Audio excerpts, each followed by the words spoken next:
बिस्मिल्लाहिर्रहमानिर्रहीम अस्सलाम वालेकुम। तो जैसा कि आज मैं एक नए टॉपिक के साथ आया हूँ। टॉपिक है, टाइटल में या हेडलाइन में बता रहा हूँ, guide on YouTube channel selection and their respective category.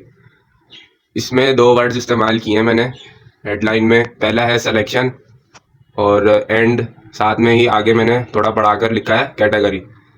सबसे पहले तो जब YouTube पर कोई भी बंदा माइंड बनाता है कि उसने चैनल बनाना है, तो सबसे पहला सवाल उसके माइंड में यही आता है या आना चाहिए, वो ये कि उसको किस कैटेगरी में फॉल करना है, चैनल को किस कैटेगरी में फॉल करवाना है। मतलब बेसिकली उसको अपने चैनल पर जब काम स्टार्ट करना ही है तो किस इंटरेस्ट पे और किस टॉपिक की बिहाफ पर काम स्टार्ट करना चाहिए। इसके कुछ पॉइंट्स है, ज़्यादा नहीं है, बहुत कम पॉइंट करवा रहा हूँ। वैसे ये नेवर एंडिंग टॉपिक है और टाइम टू टाइम इसमें कुछ ना कुछ अपडेट हो जाता है, लेकिन ये कुछ मोटी मोटी बातें जो मैंने यहाँ पर मेंशन की हैं वाइट बोर्ड के थ्रू मैं आपको बता रहा हूँ। इसमें पॉइंट्स लिखे हैं, जिसमें सबसे पहले है कंटेंट अलाइनमेंट। कंटेंट अलाइनमेंट, जब हम किसी भी डॉक्यूमेंट में कोई टेक्स्ट पुट करते हैं या टाइप करते हैं तो उसको अलाइन करते हैं, वरना उस डॉक्यूमेंट की या उस टेक्स्ट की कोई हकीकत समझ नहीं आती है, कोई फॉर्मेटिंग समझ नहीं आती। इसी तरह बिल्कुल जब भी हम किसी टॉपिक को कवर कर रहे होते हैं तो हर टॉपिक की अपनी एक टोन होती है। किस टोन ऑफ वॉइस में हमें बात करनी चाहिए, कहाँ पर हमें लहजा धीमा रखना चाहिए, कहाँ पर थोड़ा किसी बात पर अगर अटेंशन दिलवानी है तो उस पर अटेंशन दिलवाने के लिए ज़ाहिर है फैक्टर अलग होते हैं, जोर देना पड़ता है बात पर। अब इसमें एक बात ये भी है कि like, comment, subscribe plus views, ये मैंने लिखा है साथ में, ये भी इसी से ही इंटरकनेक्टेड है। ज़ाहिर है जब आपके सब्सक्राइबर आते हैं तो वो आपको चैनल को पसंद कर रहे होते हैं। आप तो जब चैनल पर आएंगे आपको तब लाइक करेंगे ना। अब आप बना रहे हैं फेसलेस वीडियोस, तो आपको उस बिहाफ पर वो लाइक दे रहे हैं। अब जब आप फेस वाली वीडियो बनाएंगे तो आपको उस बिहाफ पे लाइक मिलेंगे।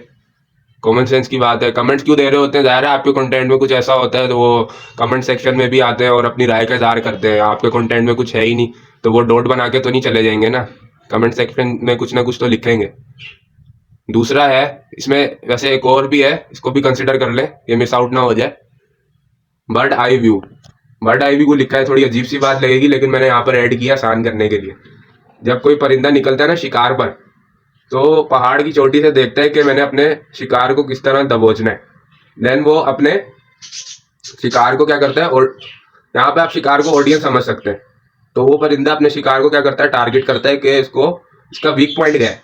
तो इस तरह ऑडियंस के भी अपने कुछ वीक पॉइंट होते हैं। अगर आप समझ लेंगे ना तो आपका कंटेंट ऑलरेडी अलाइन हो जाएगा और आपको पता चल जाएगा कि मैंने कहाँ पर अपना टोन ऑफ वॉइस सही रखना है और कहाँ पर मुझे ज़रूरत नहीं है। मतलब नॉर्मली जिस तरह कम्युनिकेट करते हैं या टॉपिक डिलीवर करते हैं मैं कर सकता हूँ। उसके बाद आता है निश। निश तीन तरह के होते हैं। पहला होता है माइक्रो, दूसरा मैक्रो और लास्ट है नैनो। इसमें सबसे ज़्यादा अहमियत है मैक्रो की। मैक्रो सबसे बड़ा होगा, फिर उससे कम माइक्रो, फिर उससे कम नैनो। ये बेसिकली साइजेस नहीं है, ये है ऑडियंस रिटेंशन के हवाले से। ऐसे टॉपिक्स डालो यूट्यूब पर कि जिस पर ऑडियंस रिटेंशन आए, यूनिक व्यूअर्स आए। माइक्रो में मैक्रो से कम आएंगे, नैनो में माइक्रो से कम आएंगे। अब जैसे साइंस एंड टेक्नोलॉजी है, ये कंबाइंड करके एक निश बनती है।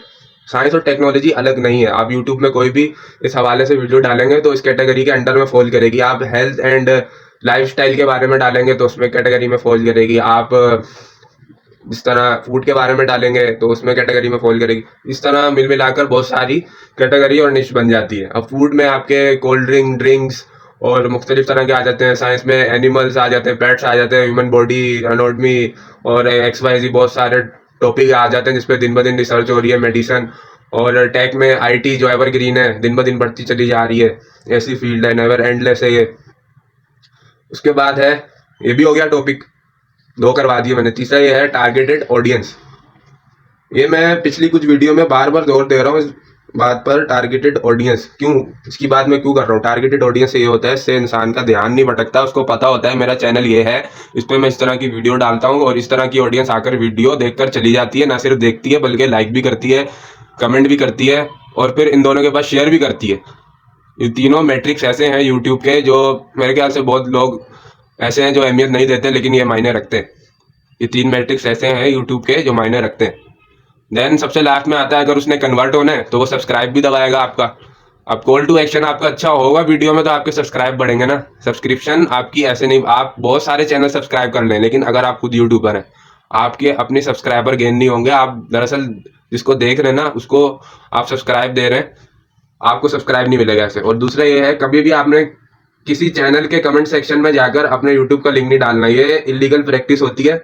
इससे आपको ट्रैफिक मिल भी जाएगी ना, ये फिशिंग कहलाता है। ये अटैकर्स ज्यादातर करते हैं मिस इन्फॉर्मेशन के लिए या चैनल को ताकि डायरेक्ट नुकसान पहुंचे किसी का भी हो किसी हवाले से भी। तो ये हैकर्स की एक्टिविटी होती है, आम बंदा इसको ना परफॉर्म करे तो उसके लिए बेहतर है। चौथा है कंसिस्टेंसी। अब जैसे मैं आपको बता रहा हूँ डिजिटल मार्केटिंग के हवाले से, आज मैं आपको कोई टॉपिक बता रहा हूँ, कल मैं आपको हेल्थ के बारे में बताना शुरू कर दूं, कल मैं आपको पेट्स के बारे में या कोई कोटेशन लगाना शुरू कर दूं जो इरेलीवेंट होंगी, या फिर कोई स्टोरी टेलिंग वीडियोस लगाना शुरू कर दूं जो बिल्कुल इरेलीवेंट होंगी, तो फिर मेरा ख्याल नहीं है कि मुझे इस चैनल पर रहना चाहिए। तो इसलिए मैं आपके लिए नए नए टॉपिक लेकर आता हूँ डिजिटल मार्केटिंग में, क्योंकि मैं कंसिस्टेंट हूँ, मुझे पता है। इसी तरह अगर आप भी यूट्यूबर हैं तो आप कंसिस्टेंट रहें, आपको पता होना चाहिए मेरा ये चैनल है, ये पर्पज है और मैं इस चैनल पर इस तरह की वीडियो डालता हूँ रेगुलर बेहाव पर, वीकली बेहाव पर या मंथली या ईयरली, जो भी आप समझे आपकी आसानी के लिए। अच्छा, इसमें ऐसा है कि आपने जब कोई टॉपिक डिस्कवर ही कर लिया है कि इस इंटरेस्ट पे मैं चैनल बना रहा हूँ, तो आपको 360 एंगल से सोचना पड़ेगा। यूट्यूब कोई वो नहीं है कि छोटे बच्चे को लॉलीपॉप नहीं मिला तो वो रोने लग गया। यूट्यूब ये नहीं है, यूट्यूब पर आपने प्रॉपर टाइम देना है, कंसिस्टेंट रहना है, तभी आपको बेटर आउटकम और रिजल्ट मिलेंगे।